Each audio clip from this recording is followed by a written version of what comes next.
Hi, I'm Dr. Lonnie Herman, and welcome back for another video here about heart disease and helping you reclaim your heart's health. And in this brief video, I'm going to share with you information about angina, chest pain that can feel like a gripping pain. You know, I've got relatives too who do suffer with heart conditions. At least we're helping conquer their conditions now and reverse the disease, but I've heard over the years of running to the emergency room at 3, 4 o'clock in the morning because the chest pain was so unbearable and so frightening. And one close relative actually told me that when he went at 3 in the morning, he could barely breathe. The chest pain was so bad, it was stabbing, hurting terribly. Goes to the emergency room, they run tests and say, no, you just ate some bad food. You just had, it was kind of like an upset stomach. The stomach and the heart are in two totally different locations in the body. It wasn't bad food. I've run some tests on this man. I'll share in another video on my uncle, it is actually, and I will share in another video the results of what we discovered. But in this video, I want to share about just the topic about angina.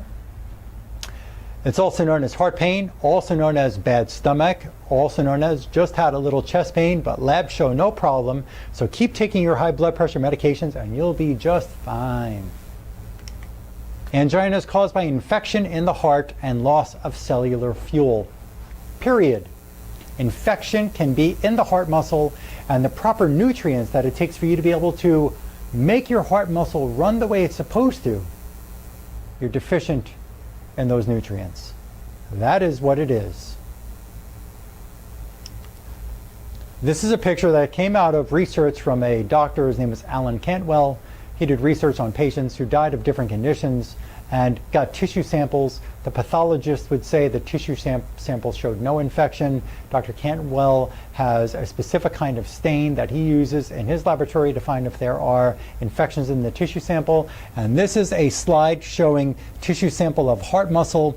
And you could see the lines running up in this direction. That's the striations. That's the lines of the muscle. This blue big bundle of little dots here in the heart muscle is bacteria infection living in the heart muscle. Do you think if you've got bacteria living in your heart muscle, feeding on your heart muscle, that can cause chest pain? Yes. An X-ray can't show it. An MRI can't show it.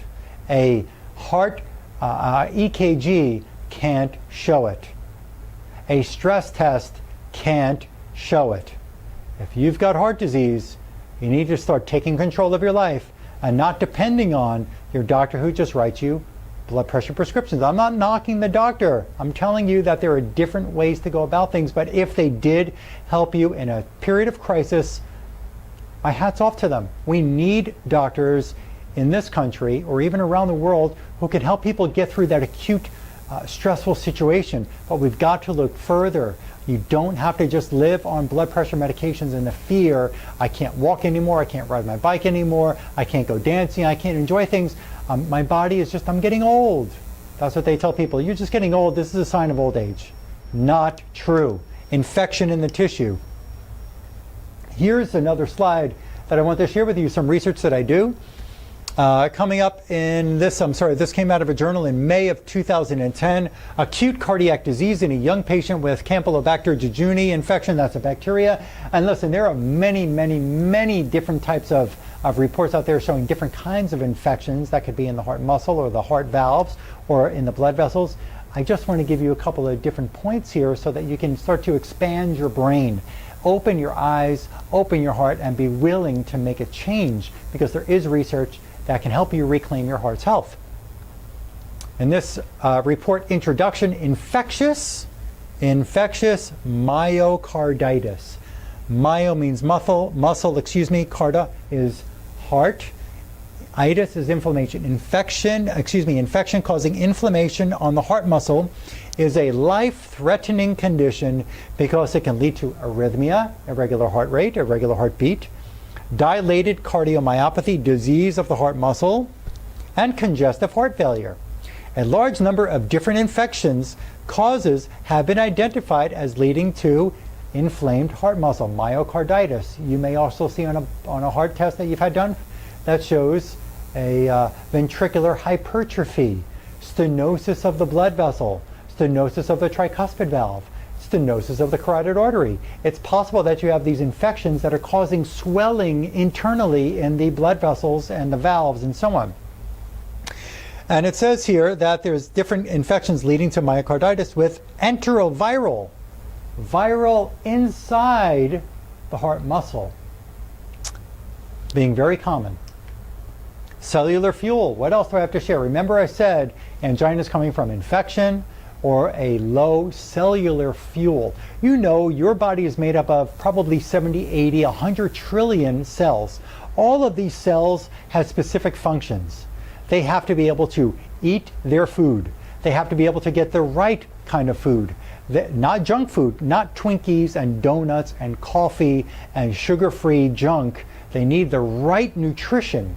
They need the right particular nutrients, elements that help the cells run. The cells also have to avoid toxins. The cells also have to avoid infection. These cells have little factories inside that produce energy that make your body run. And every cell adds up to the whole population of the cells that makes the whole body. How many cells does it take to make up your heart? How many trillions of cells does it take for you to make up your heart? How many? Have you ever thought about that before? Each cell in your body needs a major antioxidant called dihydrolipoic acid, which is what alpha lipoic acid is when it breaks down. In your cell, when the alpha lipoic acid gets into the body, this great antioxidant, as long as it's coming from a clean source. I only get mine from one company because I can trust that it's clean, that there's no bad additives that can actually be toxic to the cell and cause cellular degeneration over years. Your heart disease didn't just creep up on you like that. Your heart disease has been developing for decades.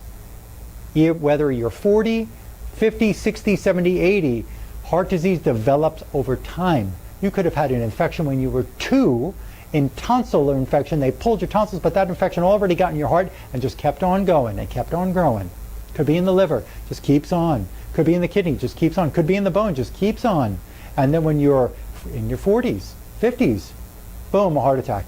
Actually, my brother is a few years older than me, and recently, this is August 31st of 2014.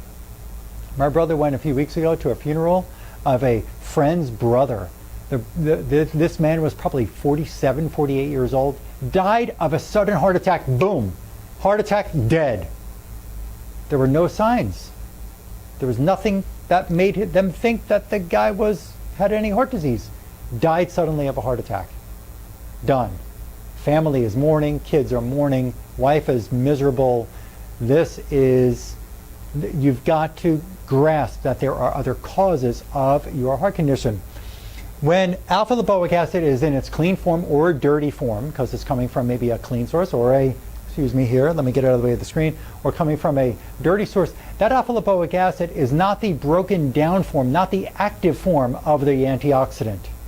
Alpha lipoic acid has to be invited into the cell.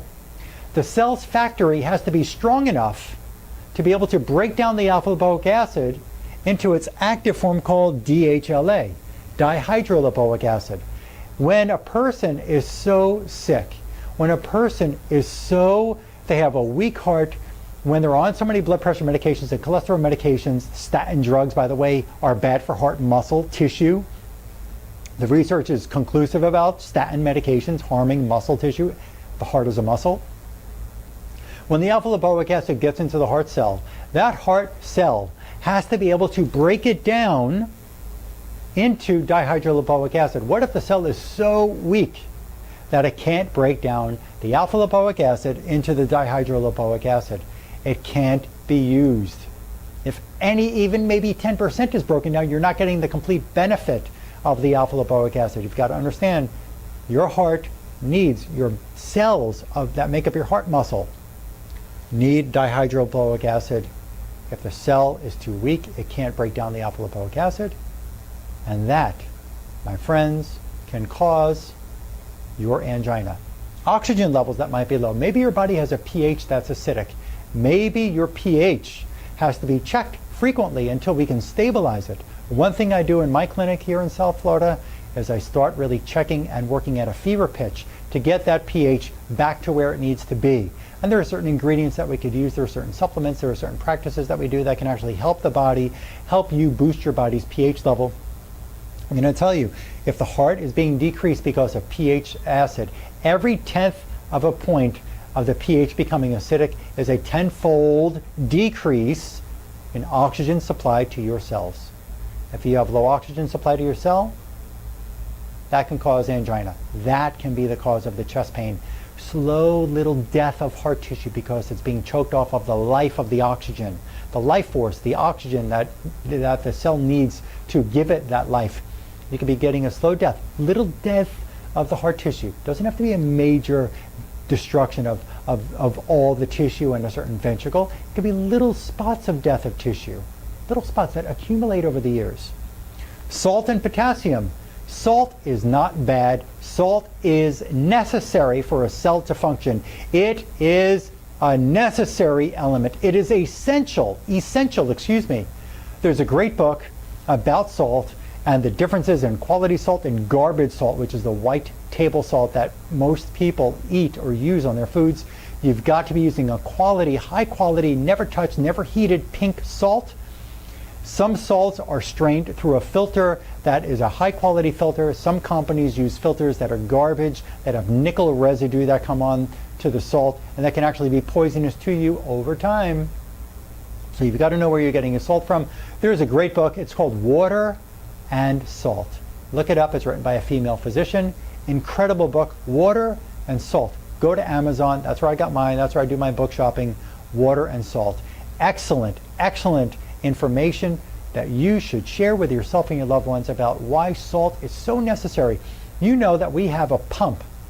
If you studied human physiology, human anatomy, one of the first things that we learned is that there's something called a sodium-potassium pump.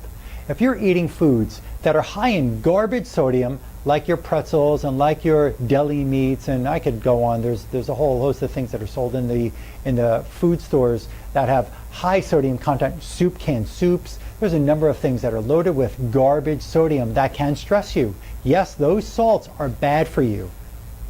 But high quality salt is essential for the muscular contraction in the heart, essential for the muscle tension that should be there to alleviate tension and stress more tension onto the blood vessel or the heart valve for your heart to be able to function the way it's supposed to. I find people who are sodium deficient when I run hair analysis in my practice, in my clinic, sodium deficiencies. So many people are afraid of salt. Salt is actually a preservative. Hundreds of years ago, before they actually had refrigeration, when they would go from one continent to another on a ship over the water where they would carry food, they would pack that food in salt. Why? Because without refrigeration, without ice, the salt would preserve the food. Salt is a preservative for human tissue. It allows your body to live longer. The sodium and the potassium allows us to have a proper pumping mechanism. It's known as the sodium-potassium pump. Write that down, sodium-potassium pump. Start to learn some things. Look it up. Go to Google, look up sodium-potassium pump, and see the natural, the necessary points about having sodium-potassium in normal levels. I've got a video called Hope for Heart Disease.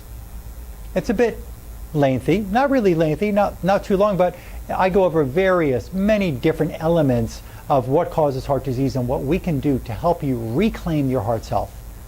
I invite you to watch that video. I invite you to call my office for a consultation.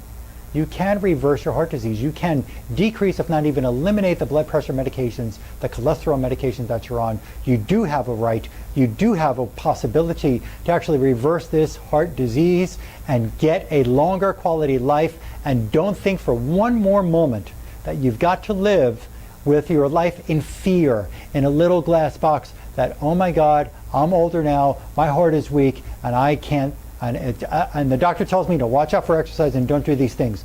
They're setting you up for death, early death. It is not about old age. It's about not having the right knowledge, the right information, the right tools for you to be able to reclaim your heart's health.